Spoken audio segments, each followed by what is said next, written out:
If you are having suicidal thoughts and you're wanting or planning to act on those thoughts, please call or text 988 or chat on 988lifeline.org. Podcast is Powerfully Navigating Suicidal Thoughts.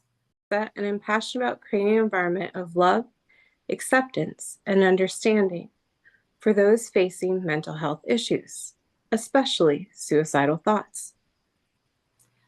I'm Vicki, and I'm involved in powerfully living to end death by suicide.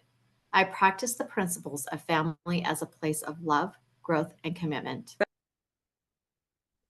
So I'm Vicki, and this is Lisa. And last time we talked about types of triggers and levels of anxiety.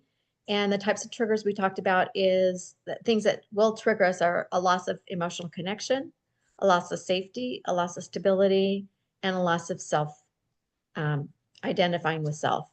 So, and then the levels of anxiety with both low levels and what we do and what it looks like, and high levels and what it looks like and how that might be a little bit different. So today we're going to go into how we calm triggers. So Lisa, go ahead.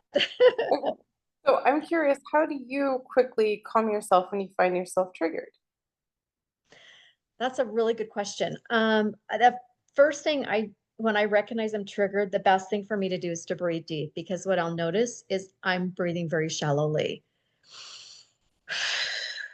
And one of the things I get triggered by frequently is when I'm in a car and either when my daughter's driving and she stops quickly or jams on the brake, or my husband when he jams on the brake, I immediately go into trigger based on my past. My dad used to fall asleep at the wheel, and then my mom would scream because we'd almost get into a car accident and my dad would jam the brakes. So my body has this automatic trigger when that happens. And so one of the things I find that works the best for me to do is breathe deep. And then after I do that, I actually will say what's going on. I'll say to that person that is driving, you're not doing anything wrong. My body went into trigger state. I recognize it's from my past of not feeling safe when the brake got jammed. It's not anything, you didn't do anything wrong. And then it's for both me and them. It helps me hear myself say that, to acknowledge what's going on. And then it helps me drop into my heart, from my brain running the show to into my heart going, okay, bringing compassion to myself and to the other person driving. And just to acknowledge, it's okay that this is what happened. It's a normal reaction for my body to do this based on my experience from the past. And then usually my body will calm down, and especially with breathing, doing the deep breathing. And sometimes I do another little process I call Jinshin Jitsu. And I just use my hands in a particular way that helps calm my energy down as well. Um, because in the car, you can't get out and run, or move. You're kind of stuck in the car.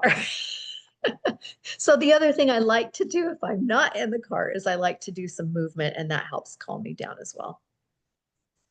It's so funny to hear you say that because like I've been triggered and I've had people like pull over at the next exit and just like walked around.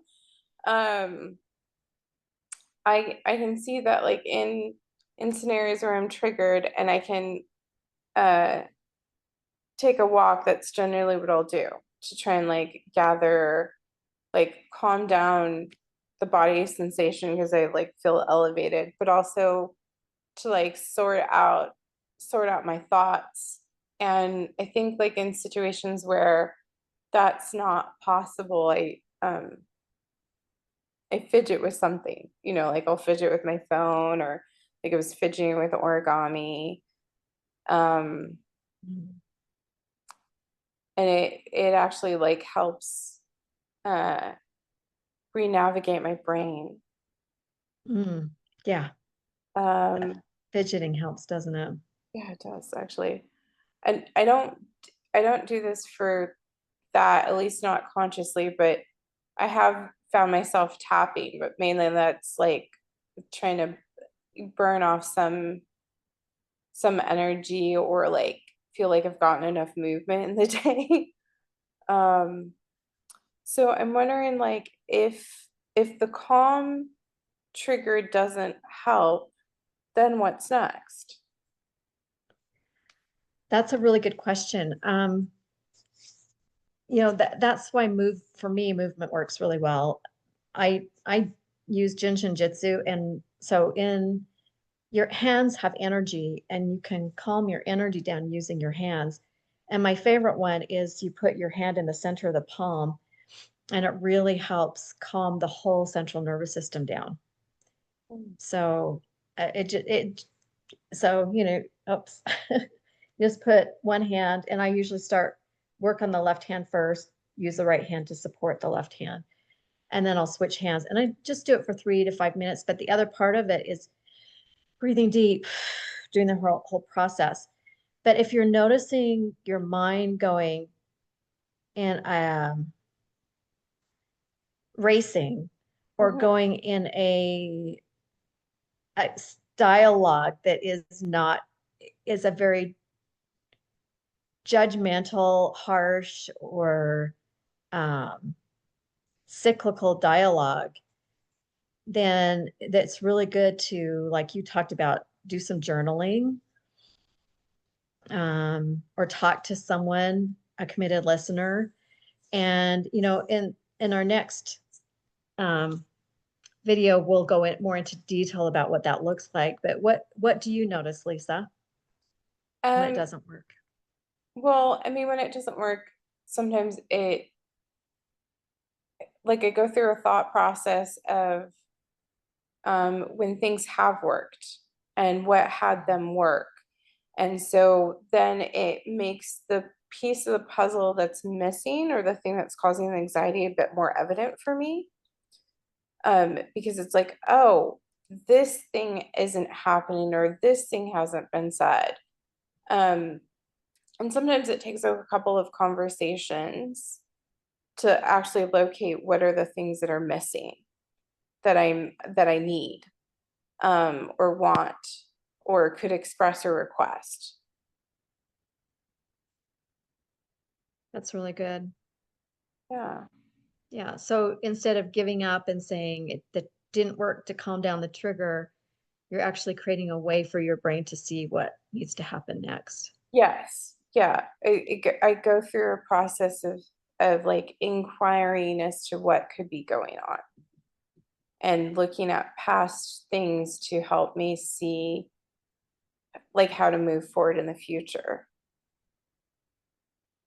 That's really great. Yeah. Thank you. I look forward to hearing more of your processes because I'm aware of like you have some breathing processes and some other processes that you do that I think are invaluable things for people to explore. Yeah. And this short version, I love it when it works. Well, yeah. I mean, it's great when it doesn't require a lot of like conversation or journaling. I Um, know. It's like when you can quickly solve the problem in a really, just breathing and acknowledging what's going on. It's great. I love it. awesome.